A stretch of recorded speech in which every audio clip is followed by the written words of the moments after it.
시골집 할머니가 대낮에 집에서 강도를 당했습니다. 그전엔 장롱 속에 꽁꽁 감춰뒀던 돈을 도둑맞기도 했습니다. 범인을 붙잡고 보니 할머니가 애지중지 키웠던 외손자였습니다. 범행을 위해 친구들에게 작전까지 짜준 걸로 드러났는데요. 할머니는 부상을 입고 정신적으로도 큰 충격을 받았지만 오로지 외손자 걱정뿐이었습니다. 외손자가 왜 이런 짓을 벌인 건지 뉴스 따라잡기에서 취재했습니다. 경기도 가평군의 한 시골 마을입니다. 차량 한 대가 중앙선을 넘나들며 다급히 지나갑니다. 차량 번호판이 찍히는 것을 피할 의도로 그 카메라 앞에서는 중앙선을 넘어서 주행하는 방법을 택했고요. 운전자는 CCTV에 차량 번호판이 찍히지 않게 하려는 용의주도함을 보였습니다. 그 무렵 112 상황실에 다급한 신고 전화가 걸려옵니다. 할머니가 혼자 집에 있는데 도둑이 들었다고 신고를 하셔서 현장 갔을 때 그 할머니가 그 바닥에 주저앉아 계시고 한적한 시골 마을, 노 부부가 사는 평범한 집에서 일어난 강도 사건. 괴한들은 할아버지가 잠시 집을 비운 틈을 타 침입했습니다. 말 갖다 주지 않고 저기 병원 가지고 자라다는데 나가자마자 그랬대. 그런들이 여기 와 있던 말이야 막. 혼자 강도를 맞닥뜨린 할머니는 돈을 훔쳐가려는 강도를 붙잡으려다 폭행을 당했습니다.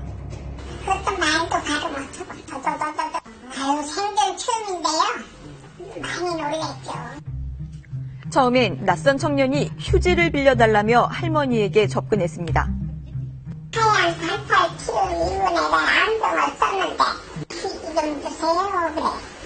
그래요 뭐 휴지야 뭐 어쩌게 속으로 보면 통관문을 닫고서 낀발 벗고서 올라치는데 그냥 시커멓게 그냥 방에서 불이 떠나오대. 일단 제 가방을 들었길래 팔에 이렇게 잡고 사는 거예요. 할머니가 휴지를 갖다 주는 사이 다른 괴한이 방 안에 몰래 침입해 가방을 훔쳤던 겁니다. 거기엔 김장철을 앞두고 젓갈을 사기 위해 마을 사람들에게 받아놓은 돈이 들어있었습니다. 새우젓, 두부, 덮밥하고 사다 먹어요. 나이대로 그거 같이 좀 주문해달라고 돈 받아놓은 거 있어서 그랬죠. 돈이 60만 원이 좀 넘었죠. 할머니가 가방을 붙잡고 놓지 않자 괴한은 할머니를 폭행하고 가방 속에 금품만 꺼내 달아났습니다. 수사에 나선 경찰은 CCTV에서 수상한 차량 한 대를 포착했습니다. 마을 주변에 그 CCTV가 한 대 있는데요. 그 마을 주민 차량 외에 차량 한 대가 그 30분 이상 정차해서 있고 그 일반적인 그 차량 주차 방법하고는 좀 다른 형태여서 그래서 그 차량을 용의 차량으로 선정하고 중앙선을 넘나들며 달아나던 바로 그 차량이었습니다. 차량 번호를 추적해보니 한 렌터카 회사에서 빌린 것으로 확인됐습니다. 렌트카 대여 당시에 그 CCTV 영상을 확보해서 피해자한테 보여드렸더니 당시에 범인들이 착용하고 있던 옷과 그 모자와 동일하다고 해서 영상에는 할머니에게 휴지를 빌려달라며 주의를 끈 청년과 가방을 훔쳐 나온 청년의 모습이 모두 담겨 있었습니다. 그런데 제3의 인물이 있었습니다. 청년은 다름 아닌 할머니의 외손자였습니다. 경찰서에서 이제 사진을 찍고 와서 예술비가 띄었더라고요. 아유, 손도 사진 보여줄 때 얘는 놀랬죠. 뭐 이놈이 왜 이렇게 빠졌나. 외손자가 할머니를 상대로 저지른 범행은 이것뿐만이 아니었습니다. 지난 8월 노 부부는 어머니 상을 치르고 남은 부의금을 도둑맞았습니다. 장롱 속에 깊이 감춰둔 300만 원 가운데 100만 원이 없어졌습니다. 병원에서 가지고 조리금 들어온 걸 그 빚을 갚으러 가려다가 내가 찍었던 거야. 그런데 가려고 그런 게 없어. 그래서 그날 왔다는 갔나요? 또 뭐 그냥 난 잘 자는데 밤에 가더라고.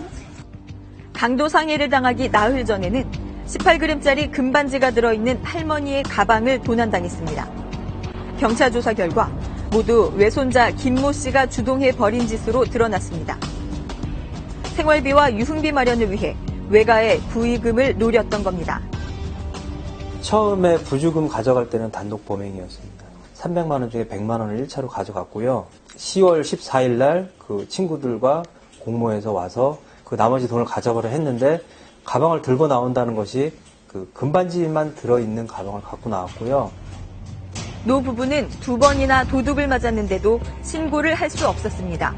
외손자가 의심받을 게 뻔했기 때문입니다. 경찰에 신고는 안 하셨어요? 안 했죠. 만약에 가져갔더라도 내 새끼 가지고 어떻게 신고를 해. 이런 외조부모의 마음도 모른 채 외손자는 범행을 멈추지 않았습니다. 심지어 노쇠한 할머니에게 물리력을 써도 좋다는 말까지 친구들에게 했던 것으로 조사됐습니다. 친구들이 할머니한테 붙잡히면 어떡하냐, 발각되면 어떻겠냐라고 걱정을 하니까 외손자가 우리 할머니 관절염이 심해서 못 쫓아오니까 만약에 쫓아오면 그냥 밀치고 나오면 되고 할머니 죽이지만 말고 가방 꼭 찾아갖고 와. 이들이 모든 범행을 인정했지만 정작 외할머니는 주범인 외손자가 나쁜 친구들의 꿰매 빠진 것이라며 선처를 호소했습니다. 땀나는 이때 못한 내가 다 젖살까지 치워줬어요. 그게 얼마나 안타까운지 몰라요. 그 못된 놈들한테.